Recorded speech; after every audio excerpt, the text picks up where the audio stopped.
Hi student, welcome back to my channel learn with Sakshi. Student, I hope आप सभी बहुत अच्छे होंगे। तो स्टूडेंट, आज हम स्टार्ट करेंगे एक नया चैप्टर 5 से स्टार्ट करेंगे। चैप्टर का नाम है अर्थमेटिक प्रोग्रेशन और हम कर रहे हैं क्लास 10th का मैथ। तो करेंगे इसका इंट्रोडक्शन, बेसिक इंट्रोडक्शन वीडियो है स्टूडेंट ये।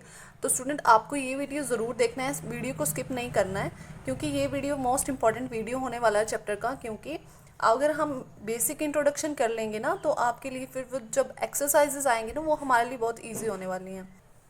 तो कर लेते हैं स्टार्ट। तो सबसे पहले यहाँ पे बोला हुआ अर्थमेटिक प्रोग्रेशन, ठीक है। इसको हम शॉर्ट में बोलते हैं एपी। अब एपी होती क्या है? तो स्टूडेंट, एपी क्या होती है? सीरीज ऑफ नंबर, ठीक है। जैसे हमारे पास ये जो नंबर दे रखे हैं ना, एक सीरीज में लिखे होते हैं, ठीक है। और जो इनके बीच का डिफरेंस होता है ना, वो इक्वल होता है।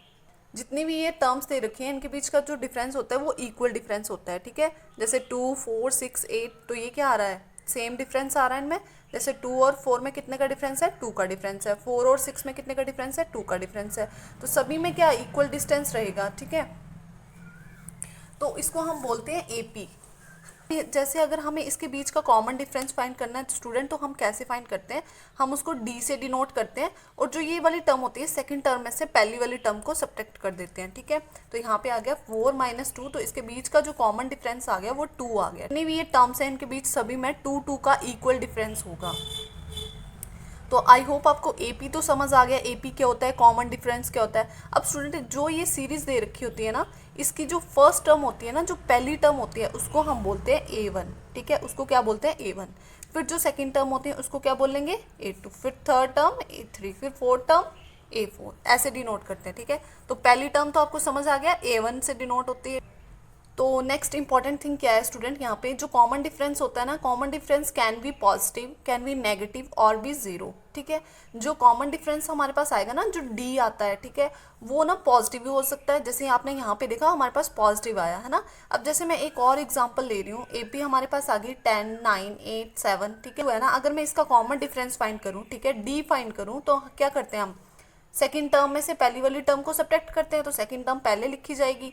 फिर -10 लिख दिया। अब प्लस माइनस माइनस हो जाएगा, और 10 में से 9 जाएगा तो 1 आएगा, और साइन किसका आएगा? बड़ी टर्म का, तो माइनस का 1 आ गया।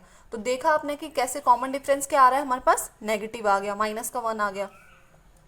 सेम इसी तरह से जीरो भी हो सकता है। तो यहाँ पे देखो एक एपी और ले ली मैंने, ठीक है। एग्जाम्पल देख लो यहाँ पे 5, 5, 5, 5, ठीक है। सभी टर्म्स क्या है? 5, 5 भी हैं, ठीक है। और इनके बीच का डिफरेंस क्या है स्टूडेंट? कॉमन डिफरेंस, वो भी फाइंड कर लेते हैं। क्या करते हैं? सेकंड टर्म में से पहली टर्म सब्ट्रैक्ट कर लेते हैं। तो 5 में से 5 जाएगा तो क्या आ रहा है हमारे पास? 0। तो सभी के बीच का जो डिफरेंस होगा वो क्या होगा? 0 ही होगा, ठीक है। तो ये भी क्या है हमारे पास?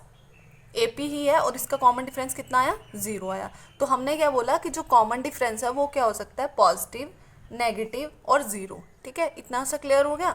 अब नेक्स्ट यहाँ पे देखो, एपी जो होती है ना, वो स्टूडेंट 2 टाइप की होती है। कितने टाइप की होती है? 2 टाइप्स की होती है। पहली वाली टाइप क्या होती है? Infinite AP. और दूसरी वाली कौन सी होती है? Finite AP. ध्यान से सुनना स्टूडेंट, बहुत अच्छे से क्लियर हो जाएगा। जो इनफाइनाइट एपी होती है ना, उसका एग्जांपल देख लो यहाँ पे 2, 4, 6, 8, मतलब मैंने पहले वाला एग्जांपल लिया हुआ है, ठीक है। इसमें क्या हो रहा है स्टूडेंट, हमारे पास जो है ना वो लास्ट टर्म पता नहीं है, वो कंटिन्यूस चला हुआ है, सोन सोन सोन, ठीक है। 8 के बाद 10 आएगा, 12 आएगा, 14 आएगा, चल रहा है चल रहा है चल रहा है, पर कोई लास्ट टर्म नहीं है इसमें। तो इस वजह से इस एपी को क्या बोलते हैं हम? Infinite AP. और फाइनाइट एपी क्या होती है स्टूडेंट? फाइनाइट मतलब नाम से ही समझ आ रहा है, ऐसी एपी जिसकी हमारे पास लास्ट टर्म होगी। जैसे मैंने यहाँ पे ये वाली एपी ले रखी है, 10, 9, 8, 7, 6, 5 पे आके फुल स्टॉप लग गया, मतलब जो इसकी लास्ट टर्म है वो 5 है, ठीक है, बोलते हैं फाइनाइट एपी। अब यहाँ पे स्टूडेंट इनफाइनाइट और फाइनाइट एपी आपको दोनों क्लियर हो गए। अब चलते हैं इसके फॉर्मूलाज में, ठीक है। इसको सॉल्व कैसे करते हैं, ठीक है। तो हमारे पास पहला आ गया कि general form of an AP. General form क्या होती है एक एपी की? एक एपी को लिखने के लिए उसकी जनरल फॉर्म होती है an is equals to a plus n minus 1 into d. अब स्टूडेंट आपको यहाँ पे देखो, an is equals to a आपको पता है क्या होती है? Where a is a first term of an AP. मतलब जो हमारे पास एपी दे रखी होगी, जैसे मान लो यही एपी है, तो इसकी फर्स्ट टर्म क्या है? 10 है ना। यहाँ पे ये एपी है तो इसकी फर्स्ट टर्म क्या है? 2 है। तो मतलब a कितना हो जाएगा हमारा? 2 हो जाएगा। a बोल लो या a1 बोल लो, तो ये आ गया हमारे पास first term plus n minus 1 into D. D क्या है? हमने पहले ही पढ़ लिया, क्या होता है? कॉमन डिफरेंस होता है, डी कॉमन डिफरेंस। अच्छा, n माइनस 1 क्या है स्टूडेंट यहाँ पे, और ये n क्या है? अब स्टूडेंट यहाँ पे n क्या है? जैसे मान लो मुझे मेरे पास एक एपी दे रखी है, मतलब ये वाली एपी ले रही हूँ, ये वाली 2, 4, 6, 8 जो इनफाइनाइट एपी है, ठीक है। ये मैंने एपी ले ली। स्टूडेंट मुझे अगर इसकी ये एपी दे रखी है, अब इसकी 4 टर्म्स ही लिखी हुई हैं, यहाँ पे आगे की टर्म्स नहीं लिखी हुई है। अगर मुझे इस एपी की 6 टर्म फाइंड करनी है तो मैं क्या करूँगी, ये वाला फॉर्मूला यूज़ करूँगी, ठीक है। यहाँ पे जो 6 टर्म है ना, उसको फाइंड करने के लिए मैं ये फॉर्मूला यूज़ करूँगी। और जो ये n है ना, ये हमारा n कितना हो जाएगा, 6 हो जाएगा। यहाँ पे n कितना हो जाएगा, अगर मुझे फाइंड करनी है 6 टर्म तो 6n हो, n की वैल्यू कितनी हो जाएगी, 6 हो जाएगी। तो यहाँ पे फॉर्मूला में रख देंगे। तो अगर मुझे 6 टर्म फाइंड करनी है तो यहाँ पे हो जाएगा a6 इज इक्वल्स टू, यहाँ पे फर्स्ट टर्म कितनी है, 2 है, प्लस का साइन आ गया, n कितना है, 6 टर्म फाइंड करनी है, 6 माइनस 1, और साथ में d कितना है, कॉमन डिफरेंस कितना है, अभी हमने फाइंड करा इस एपी का कॉमन डिफरेंस 2 होता है, तो यहाँ पे आ गया 2, ठीक है। अब इसको सॉल्व कर लेंगे ना स्टूडेंट, तो 2 प्लस 6 माइनस 1 कितना हो जाएगा, 5 हो जाएगा, मल्टीप्लाई में 2 है, 2 5 10, तो यहाँ पे 2 प्लस 10 आ गया, और 10 प्लस 2 कितना हो गया, 12 हो गया। इसका मतलब हमारी जो इस एपी की 6 टर्म होगी ना, वो कितनी होगी, 12 होगी, ठीक है। अगर आपको यकीन नहीं हो रहा, इसका प्रूफ भी देख लो साथ में। जैसे देखो ये 4 टर्म्स तो हमें दे रखी हैं, अब उसकी जो 5th टर्म होगी वो क्या होगी हमारे पास, 10 होगी, फिर उसके बाद नेक्स्ट टर्म क्या होगी हमारे पास, 12 होगी, तो इसका मतलब 6 टर्म क्या आ गई, 12 आ गई। ऐसे भी 12 ही आ रही है। अब यहाँ पे तो छोटी एपी दे रखी है ना स्टूडेंट, जब हमें क्वेश्चन देखने को मिलेगा ना उसमें बहुत बड़ी बड़ी एपीज होगी, जैसे बड़ी बड़े नंबर्स होंगे, जैसे मान लो अगर 100 है, फिर 200 है, 300 है ना, ऐसे ऐसे करके होगा। अगर हमें बोल दिया इसकी 50th टर्म निकाल लो, ठीक है, 50 वाली टर्म निकाल लो, तो हमें तब क्या होगा, तब तो हम ऐसे फाइंड नहीं कर सकते ना, अभी तो हम टिप्स पे भी फाइंड कर सकते हैं इसकी 6 टर्म क्या है ना। आप बोलोगे ये तो मैं ऐसे ही फाइंड कर लूँ, बट जब हमारे पास कोई बड़ी टर्म पूछ लेंगे कि तो हम कैसे बता पाएंगे, ठीक है, तब हमें फॉर्मूला का यूज़ करना पड़ेगा। तो आपको ये फॉर्मूला लर्न करना है। इस फॉर्मूला को समझने का मतलब ये है कि आपको ये फॉर्मूला लर्न करना है। तो आप इस फॉर्मूला को लर्न कर लोगे, और यहाँ पे ये जो टर्म्स दे रखी हैं ये तो मैं आपको बता चुकी हूँ ये क्या क्या होती है ना। तो करते हैं इसका नेक्स्ट फॉर्मूला क्या है हमारे पास। अब स्टूडेंट हमने क्या देख ली, general form of an AP देख ली। अब हम देखते हैं यहाँ पे sum of first n terms of an AP. यहाँ पे ये हमारे पास फॉर्मूला दे रखा है कि अगर हमें एपी की फर्स्ट एन टर्म्स बोला है, मतलब पहले की कितनी भी टर्म्स, एन जो हो सकता है 2 भी हो सकता है, 3 भी हो सकता है, 4 भी हो सकता है, मतलब अगर मुझे पहली 2 टर्म का सम फाइंड करना है ना, तब मैं ये फॉर्मूला यूज़ करूँगी। अगर मुझे पहली 4 टर्म का सम फाइंड करना है तब मैं ये फॉर्मूला यूज़ करूँगी। अगर मुझे पहली 5 टर्म का सम फाइंड करना है तब मैं ये फॉर्मूला यूज़ करूँगी। समझ आ गया ये फॉर्मूला क्यों यूज़ करेंगे हम। तो फॉर्मूला देख लो अब, S n is equals to n by 2 bracket 2a plus n minus 1 into d bracket close. Formula आपको लर्न करना है ये, ठीक है। मान लिया कि मेरे पास कोई एक एपी दे रखी है, एग्जांपल देखते हैं, ठीक है, 5, 10, 15, 20 इनफाइनाइट एपी है। सबसे पहले हम क्या फाइंड करेंगे, डी फाइंड करेंगे, कॉमन डिफरेंस। सेकंड टर्म में से पहली टर्म माइनस कर दी तो मेरे पास डी कितना आ गया, 5 आ गया। अब मैंने यहाँ पे लिख दिया ये फॉर्मूला, ठीक है।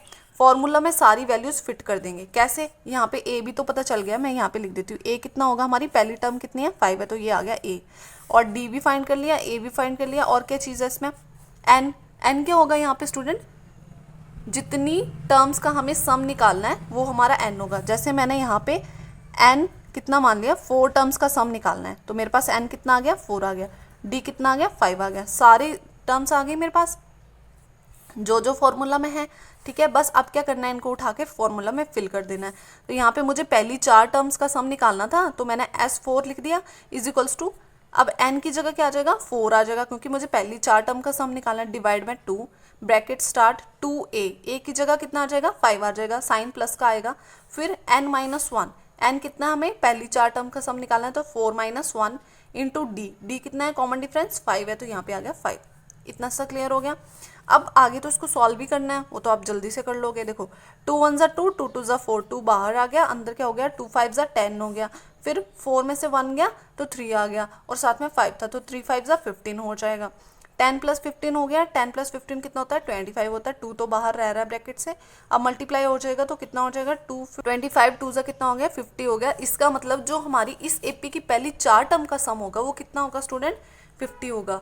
आप इसको ऐसे भी चेक कर सकते हो, ठीक है, सम करके भी। जैसे यहाँ पे देख लो, पहली 2 ये वाली टर्म का, सारी 4 टर्म्स का सम करना है ना हमें, तो यहाँ पे देखो 20 और प्लस में ये वाला भी 15 है, इन दोनों का सम, और ये भी 15 है, 15 15 30 हो गया, और 30 प्लस 20 कितना होता है, 50 होता है।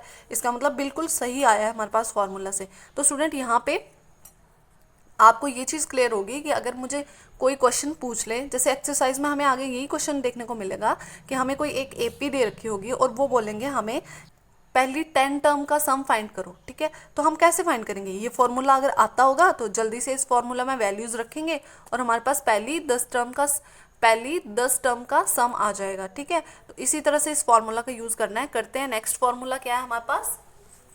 अगर आपको अच्छे से समझ आ रहा है तो चैनल को सब्सक्राइब कर लें प्लीज़। तो यहाँ पे देखो नेक्स्ट फॉर्मूला क्या दे रखा है हमारे पास, sum of all terms of an AP when first and last term of an AP is known. हमें क्या फाइंड करना चाहिए, हमारे पास कोई फाइनाइट एपी है, उसकी सारी टर्म्स का सम फाइंड करना है, ठीक है। तो मैंने यहाँ पे एग्जांपल ले लिया, यहाँ पे ये मैंने लिखी हुई है एक फाइनाइट एपी, ठीक है। इसकी मैंने 8 टर्म लिखी हुई है। कितनी टर्म्स लिखी हुई हैं, 8 टर्म्स लिखी हुई है। यहाँ पे फुल स्टॉप लगाया हुआ है 40 के बाद, ठीक है। तो ये हमारी क्या है, एक फाइनाइट एपी है। अगर मुझे इसकी सारी टर्म्स का सम फाइंड करना है स्टूडेंट, तो अगर हमारे पास कोई ऐसी एपी होगी तो हम कौन सा फॉर्मूला यूज़ करेंगे, ये वाला फॉर्मूला यूज़ करेंगे, SN is equals to n/2 a plus l। ये फॉर्मूला कब यूज़ करना है, जब हमें पहली और लास्ट टर्म पता हो, जब हमारे पास फाइनाइट एपी हो, ठीक। अगर मुझे यहाँ पे 8 मतलब सारी टर्म्स का सम फाइंड करना है, ठीक है, तो मैं क्या फॉर्मूला लगाऊंगी, ये वाला फॉर्मूला लगाऊंगी। तो स्टूडेंट यहाँ पे देखो पहली टर्म क्या है हमारे पास, मतलब a कितना है, a है हमारे पास 5 एंड d कितना है स्टूडेंट, यहाँ पे d क्या होता है, सेकेंड टर्म में से पहली टर्म माइनस कर देंगे, मतलब 10 में से 5 जाएगा तो 5 ही आएगा। तो a भी आ गया, d भी आ गया। अब यहाँ पे SN मतलब अब यहाँ पे मुझे काउंट करना पड़ेगा कि इस एपी में कितनी टर्म है। तो मैंने आपको बताया इस एपी में टोटल 8 टर्म है, तो मेरे पास n की वैल्यू कितनी होगी, 8 होगी। अब स्टूडेंट यहाँ पे पहली टर्म भी पता है और लास्ट टर्म भी पता है, तो यहाँ पे L भी लिख लेते हैं। L कितना है हमारे पास, लास्ट टर्म कितनी है 40 है, तो यहाँ पे L कितना आ गया हमारे पास, 40 आ गया। अब जितनी भी ये जो हमने हमारे पास ये जो वैल्यूज आई है ना, इनको फॉर्मूला में पुट कर देंगे। तो फॉर्मूला में पुट करेंगे तो क्या हो जाएगा, n की वैल्यू कितनी है, 8 है, इज इक्वल्स टू n/2 मतलब 8/2 हो जाएगा। ब्रैकेट a कितना हमारा, फर्स्ट टर्म कितनी है 5 है, तो मैंने 5 लिख दिया, प्लस का साइन आया, लास्ट टर्म कितनी है 40 है, तो मैंने 40 लिख दिया। अब उसके बाद तो आपको सॉल्व करना है। S8 इज इक्वल्स टू 8/2 है। अब 2 1 2 एंड 2 4 8 हो गया, तो यहाँ पे 4 आ गया कैंसिल होके, और 40 में 5 ऐड करेंगे तो 45 हो गया। इन दोनों को मल्टीप्लिकेशन कर देंगे तो हमारे पास आता है 180। सो S8 इज इक्वल्स टू 180 आ गया। मतलब ये जो 8 टर्म्स है इनका सम कितना है, टोटल 180 है, ठीक है। तो हमने कैसे, हमें फॉर्मूला आता था तो हमने क्या किया, जल्दी से फॉर्मूला में वैल्यूज पुट करी और हमारे पास 8 टर्म्स का सम आ गया, ठीक है। तो कैसे, कितना इजी है ना स्टूडेंट, अगर हमें फॉर्मूला आता होगा तो इस बेसिक इंट्रोडक्शन का करने का मीनिंग ही ये है स्टूडेंट कि अगर आपको थोड़ा बेसिक समझ होगा कि इसमें फॉर्मूला क्या क्या है, ठीक है, तो आपको क्या हो जाएगा, क्वेश्चन करना बहुत इजी हो जाएगा। तो यहाँ पे आपको यहाँ पे ये 3 फॉर्मूले, आपको तीनों फॉर्मूले लर्न रखने हैं। एक है general form of an AP, वो वाला फॉर्मूला। फिर अगर मुझे पहली 4 टर्म या 5 टर्म का सम निकालना है, या जितनी भी टर्म्स का पहली टर्म्स का सम निकालना है, तो फिर ये वाला फॉर्मूला। फिर उसके बाद लास्ट फॉर्मूला कौन सा है, अगर हमारे पास फाइनाइट एपी है, ठीक है, उसमें हमें पहली और लास्ट टर्म पता है, तो हम ये वाला फॉर्मूला यूज़ करते हैं, ठीक है। तो ये तीनों फॉर्मूले आपको टिप्स पे लर्न होने चाहिए स्टूडेंट। तो यहाँ पे ये बेसिक इंट्रोडक्शन खत्म होता है स्टूडेंट। तो आई होप आपको अच्छे से क्लियर हो गया है। सो अगर आपको वीडियो अच्छा लगा हो तो चैनल को सब्सक्राइब कर ले। सो मिलते हैं नेक्स्ट वीडियो में नेक्स्ट एक्सरसाइज के साथ, एक्सरसाइज 5.1 से। के लिए bye bye, thank you for watching.